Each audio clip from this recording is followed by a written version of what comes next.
Сұрғасқа ит жақындай түсті. Сояудай тістері ақсиған, бір түрлі залы. Сарғыш жүндері ірпиіп, езуі қызарып ырылдап, Жағыпарға қарай атылғалы келеді. Екі көз де шарасынан шығатындай қып-қызыл. Өй, мына ит қайтеді-ей? Жынды ма деу мұң екен, ит секіріп келіп, иесінің оң жамбасын ала түсті. Ойбай жаным деп, өз даусынан өзі шошып оянған Жағыпар қасында жатқан көмекші жігіттен бір түрлі ыңғайсызданып қалды. Бірақ қалың ұйқыда жатқан бала жігіт Жағыпардың даусы түгіл құлағына мылтық атсаң да естір емес. Таң атуға шақ қалған. Сарлықшы енді ұйқысының келмейтінін сезіп ақырын орнынан тұрды. Сіріңке жағып бестік шамды жақты. Кішкентай қара қостың іші де салқын тартыпты. Бақандай 7-8 жыл бойы баспана боп келе жатқан күркенің әбден тозығы жеткен секілді. Уықтары жіңішкеріп, киіздер әр жерден шұрқ-шұрқ тесілген. Кейде саусақ орындай тесіктерден су тамшылары сорғалайды, кейде қар ұшқындайды. Ал енді сәл-пәл боран соға бастасақ, қостың киіз жамылғысы қарғаның қанатындай қалбалақтай жөнеледі. Міне, қысы-жаз осы. Өткенде Жағыпар ферма меңгерушісіне осы туралы айтып та көрген. Бірақ адамдармен жүре сөйлесіп, көзін аудара тіл қататын безбүйрек меңгеруші: "Осыдан сұранбасаң жүре алмайсың ба? Кеше ғана алған жоқсың ба? Жап-жаңа сұр киіздерді. Қалай ғана тозып қалды? Сол киіздердің бәрін үйіңе жинап жатқан жоқсың ба? Киіз мені сатсаң да жоқ. Бір жылға қоян терісі де шыдайды.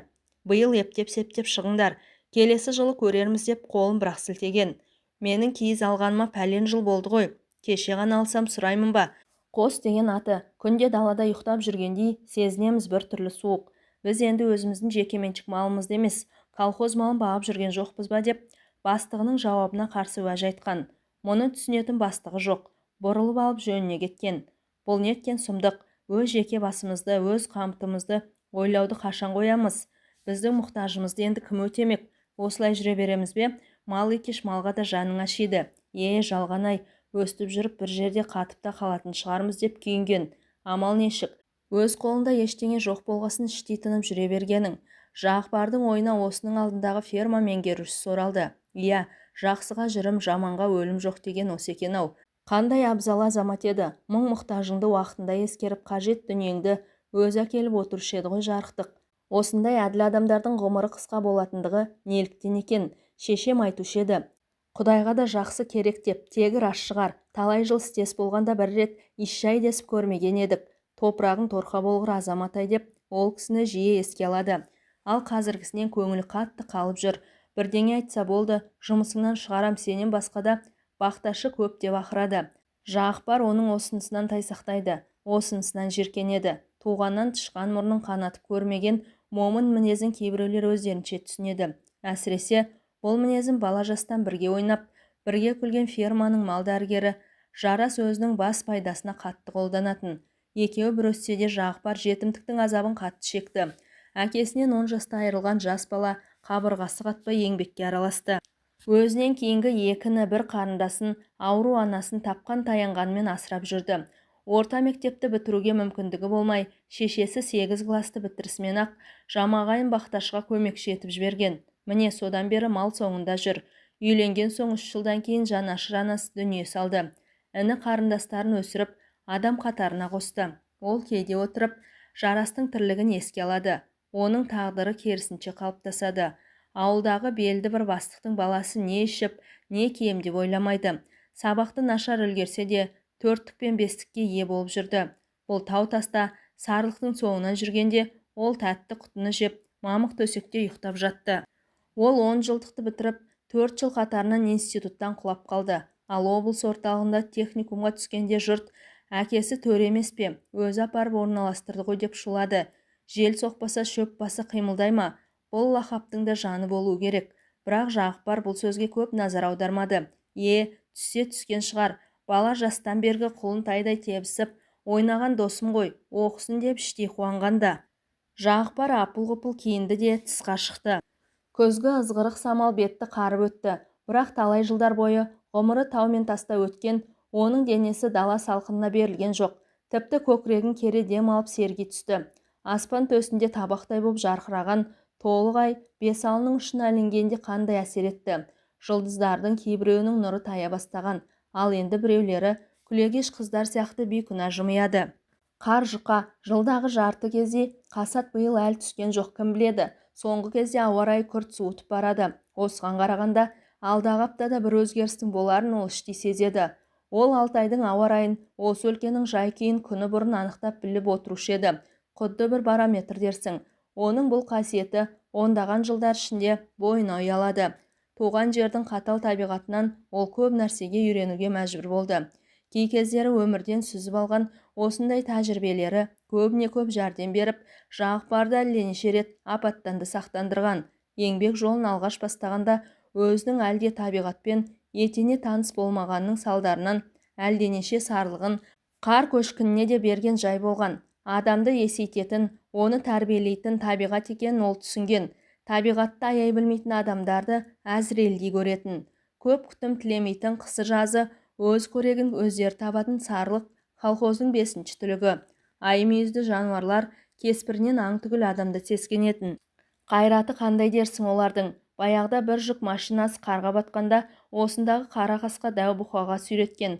Бұқа шіреніп 2-3 рет тартқанда машинаны қаңбақ құрлы көрмей алып шыққан. Сонда мұны көріп тұрған жұрт жағаларын ұстап еді. Содан бері талай жылдар өтті. Сол қуатты жануардың қайраты да мұқала бастағанын Жағыпар байқап жүр. Жаз шықсын, ет комбинатына тапсырармын, қазір жүре тұрсын деп кейбір соғымға сұрап жүрген бастықтарға да қимаған.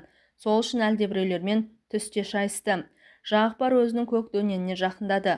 Қараңғыда иесін жақсы танымады ма, бұған осқырына қарады. Жақындап келгесін ғана сенбісің дегенде сабасына түсіп, басын қайтадан жерге салды. Ызғары желдің екпіні қатая түсті. Жеңіл киінген бақташы жылдамдатып жайдақ атқа қонды да бір атты жетектеп қосқа қарай бет алды. Мақсаты атын ерттеп, шайын ішіп, сарлықтарын шолып қайту. Қостары шағыл тастың жел тимейтін ығына орналасса да, ызғардың аты ызғар. Киіз тамның іші сап-салқын екен. Көмекшісі әлі оянған жоқ, ұйқыны соғып жатыр. Жаңа кеткенде ояп кетпегенім-ай, от жағып қоятын еді деп күбірледі де от жағуға кірісті. Болып жатқан тірліктің салдарынан көмекшісі де оянды. Бұл 20-ға ғана жаңа келген, тәжірибесі де шамалы бала жігіт. Жағыпар өз қомқорлығын алып, талай жылдар бойы көрген білгенін өмірден түйген тәлімін үйретіп жүр. Әй бала, тұрмаймыз ба? Мен аттарды алып келдім. Табынды байқап келейік. Асанның да келіп қалатын күні болды. Мен де демалысқа дайындалуым керек. Сарлықтарды түгендемесек болмайды. Ауа райы да түйіліп тұр. Боран соғып кетсе жағдайымыз қиындап кетер деп көмекшісіне ескертті. Суығын-ай, қош жылынғасын тұрайын шаға. Соны күтіп жатасың ба? Тұрып атыңды ертте. Жылдамдату керек деп Жағыпар да қояр емес. Сен түнде бір дыбыс естіген жоқсың ба? Ол қандай дыбыс? Менің құлағым бір нәрсені шалған сияқты болды. Ұйқылы ояу жатып бұған назар аудармаппын. Жаңа ғана ойыма түсіп отырғаны. Ит құстың ұлығанына ұқсаған бір дыбыс. Ит құс дейді, болса ше, сарлық қанша ит құс кездессе де алдыра қоймас. Кім біледі, қайратты мал ғой, бірақ деп Жағыпар сөзінің соңын жұтып қойды. Сосын бір шама уақыттан кейін сөзін қайтадан жалғады. Биыл сол бәлен қатты дейді ғой. Жақында көрші колхоздың бір жылқышысын кездестірдім. Бір бие бір құлынын жеп кетіпті. Әлгі өгізге келген бұзауға да келеді демекші, бізді де қан қақсатуы мүмкін ғой. Қолымызда оған алып шар, мылтығымыз түгіл сойылымыз да жоқ. Колхоз мылтық түгілі тіпті қосқа жаңа киіз беруден де қалды ғой. Жәке, осы жоқтан өзген ойлай береді екенсіз. Колхоз басқармасының сырын жаңа біліп жүргендей сөйлейсіздегі. Осыны айтсаң, өз қадірін кетеді, қайтеміз. Қайта-қайта бір нәрсені сөз қылып деп, көмекші жігіт орнынан тұрды. Жылы төсектен жатқасын білінбейді екен. Қос іші мұздай аңырап тұр. Ойпырмай, 20 жылдай осындай қиыншылықта төзіп келген Жәке, сіздің жаныңыз берік екен деп, жігіт от жағып отырған Жағыпарға сынай қарады. Енді не істеймін? 3 баламды әйелімді асырауым керек қой. Жетімшіліктің зардабынан оқиды алмай қалдым. Не бір қалқан-құлақтар отыр ғой стол басында. Оң жақ қолын қай десе сол жағын көрсететін. Шіркін, не істесең де маңдай термен табылған, шынайы табысқан не жетсін. Енді бізге оқу қайда? Қарайып артта қалмай, ағарып алға түспей жүре берейік дағы. Тағысын тағыларын көре жатармыз. От маздап жанып, қос ішіне жылылық ұялады. Екеуінің тоңазған денелері жіпсіп, көңілдері де көтеріле түсті. Bir шама уақыттан соң темір пеш үстіндегі қара күйе басқан көк шәйнектің қақпағы да мен болдым дегендей дірілдей бастады. Жағыпар кешегіден қалған табадағы қуырдақты да жалын өтіне қойды.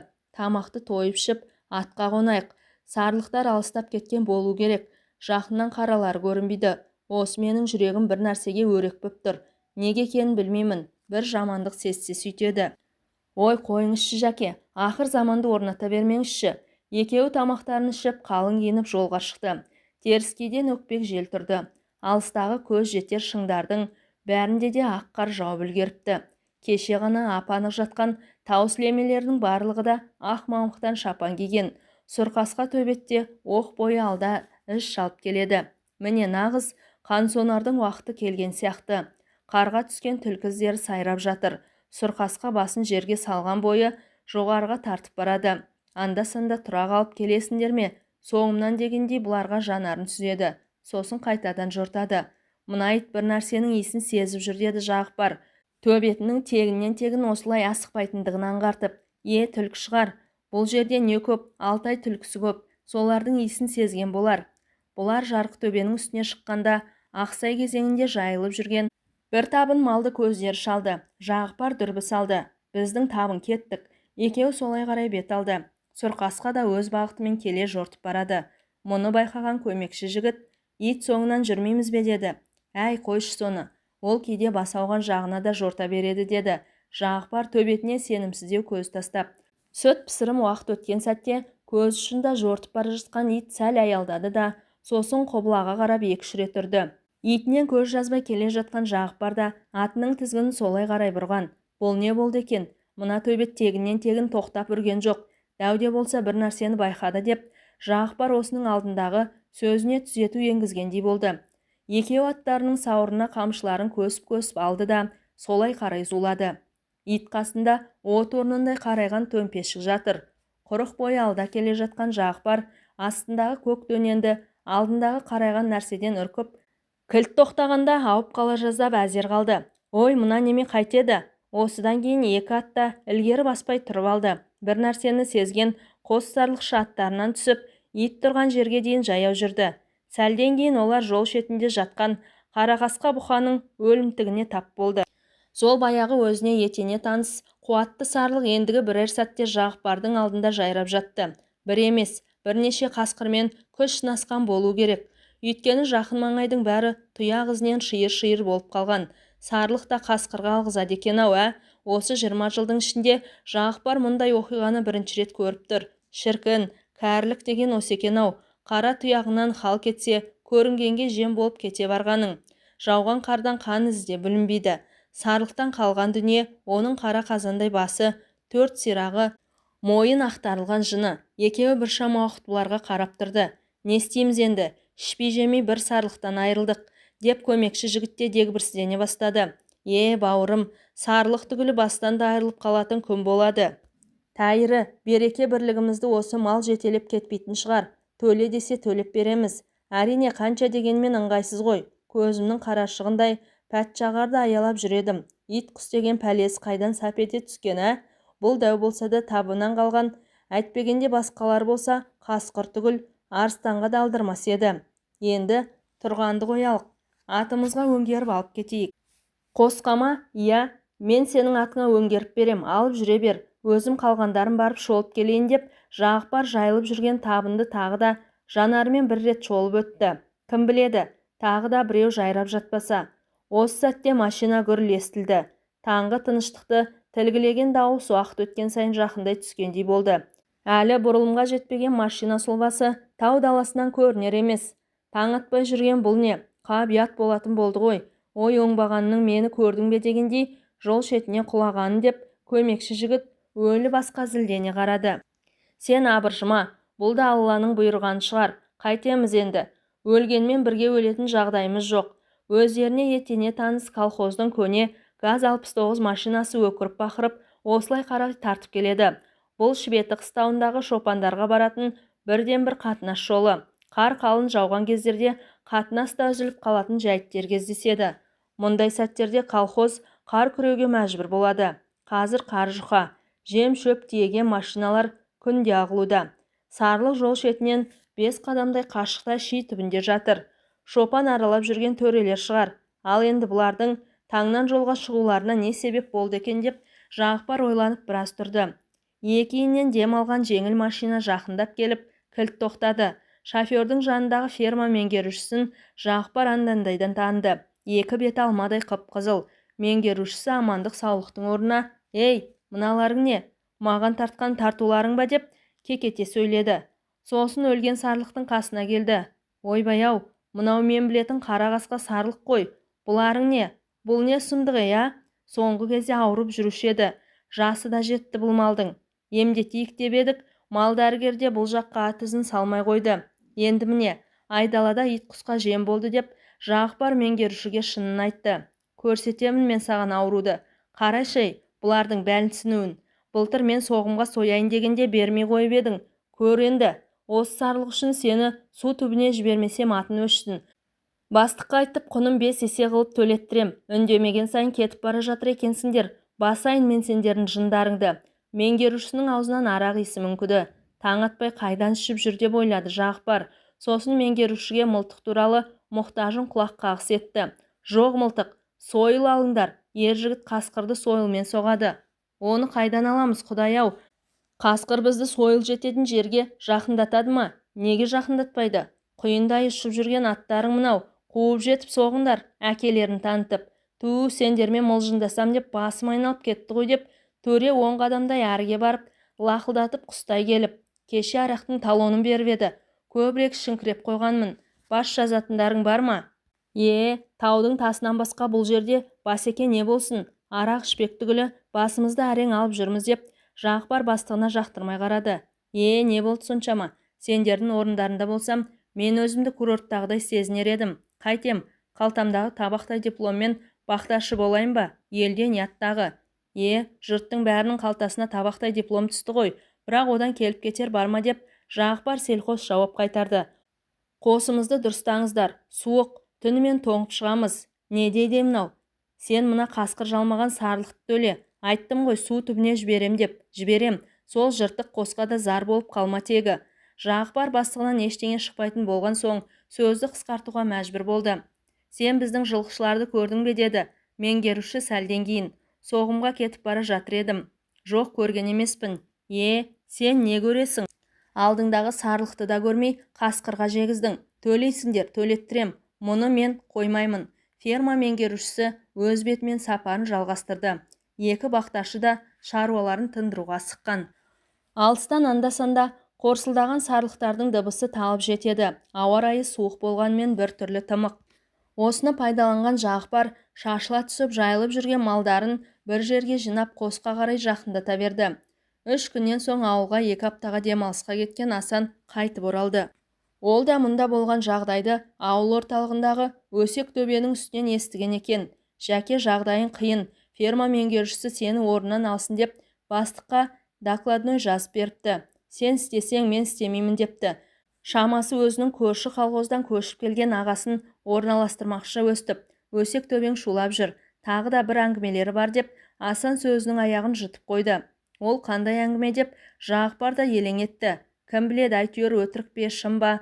Сол баяғы атағы жер жарған өсек төбеден естідім. Біреу қатты ух десе де сол жерге жетпей қоймайды. Қайран ескерткіш-ай, сол жерге қор болған. Соғыста құрбан болған небір есіл-ерлердің ескерткішінің қасында неше алуан өсекті соғамыз-ау. Өлетіндерге дейін ілтипатымызды жоғалтып алдық қой тіпті.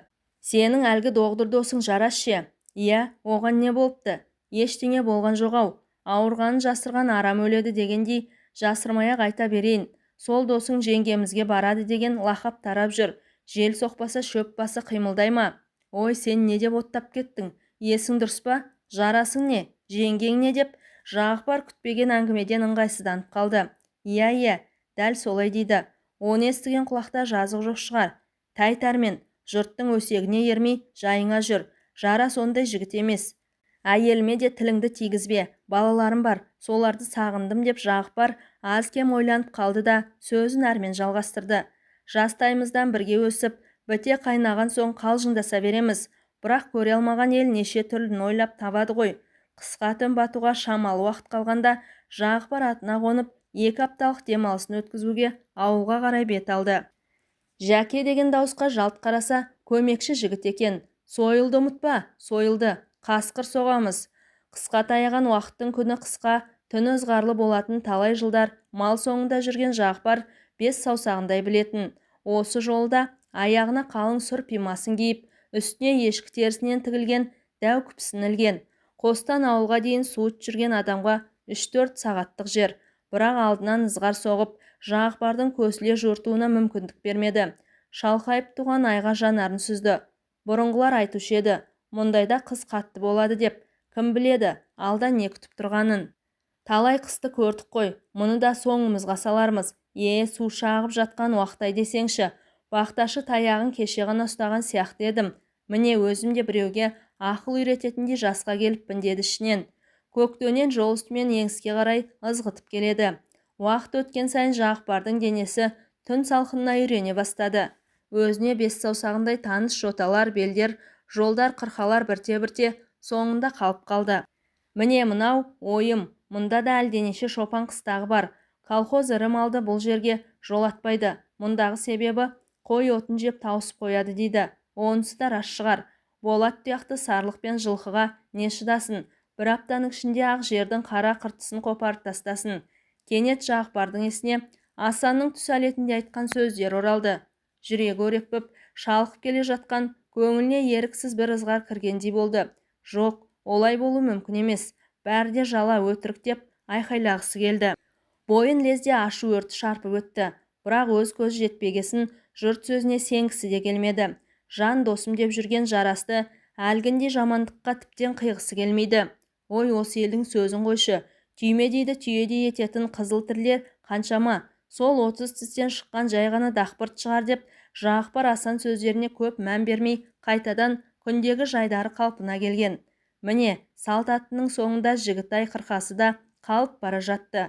Осы өлкенің биік жотасынан бастап беліндегі бетегесіне дейін Жағыпарға таныс еді. Осыдан былай ауылға жеткенше мидай жазық, анда-санда түн тыныштығын тілгілеген машина гүрілінен басқа дыбыс естілмейді. Көкдөнен жазыққа тұяғы тиісімен бәйгеге осқан сәйгүліктей ақтай келіп. Жануар екеш жануар да иесінің жан дүниесін түсінетін сияқты. Балаларын қатты сағынған Жағыпар атының құйындай аққанына да бір сәт риза болып қалған. Жылдам жетіп балаларымды сүйсем, күшіктерім менің, сағындым сендерді деп қояды ішінен. Ол өзінің бала кезіндегі бастан кешкен ауыртпалығын, анасын өзіне қамқор шағадай бола білген осының алдындағы ферма меңгерушісін ой елегінен өткізіп бір түрлі аяныш сезіммен еске алып келе жатты. Көкдөнен де бойын жазып алғысы келгендей бір жылдамдықтан таяр емес. Жағыпар терең ойдың құшағында отыр. Өзенге қалай келіп қалғанында байқамай қалды. Оқтай ұшып келген Көкдөнен де қапелінде бойын билей алмай, қарын жел ұшырған жылтыр мұздың үстінен зырлай жөнелген.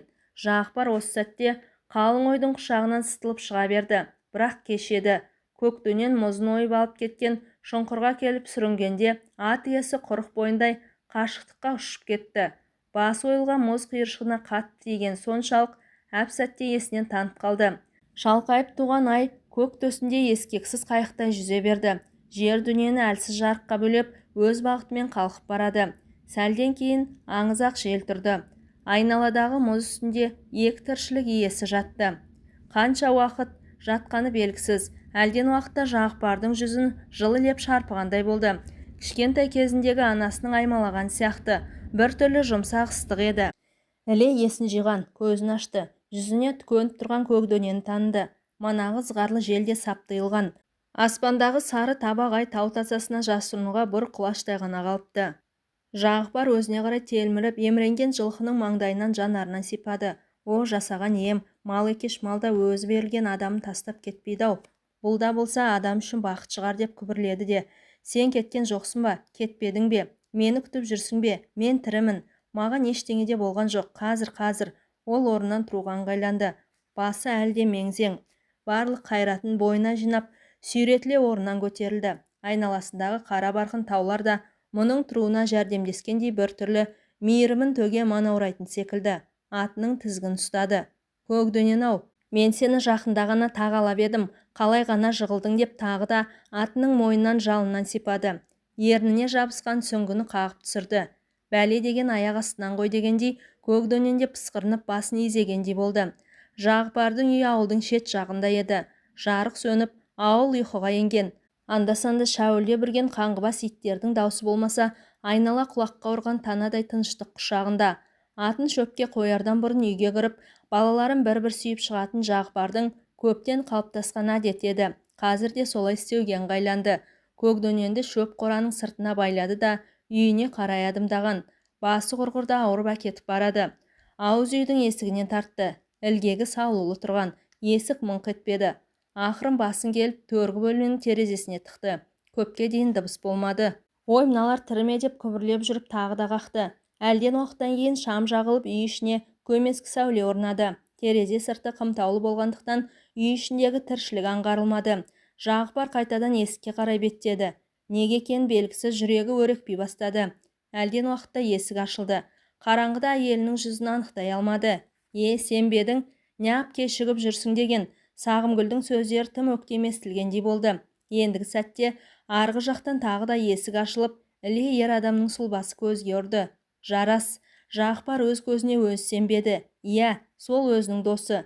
Енді көзім жетті. Шынында да жел соқпаса шөптің басы қимылдамайды деп ойланбастан үлгермей-ақ басы да қатты айналып бір жағына жантая берді. Арқасынан жоғары қарай жорғалаған құмырсқа қара құсын шағып алғандай әсер етті көз алдындағы көрініс. О, жалған-ай, неге соншама қорландым, не жазып едім тағдырға, әттеген-ай, қайда сойыл, қасқыр соғамыз деуге шамасы келген Жағыпар екі көз шарасынан шығып талықсып бара жатты. Тыста байлаулы тұрған Көкдөнен де есі мезгілсіз кешіккен сайын тықырши бастады. Осы сәтте ай тұтылып, маңайға ұялаған зәрлі қараңғылық қоюлана түскен. Әңгіменің соңы.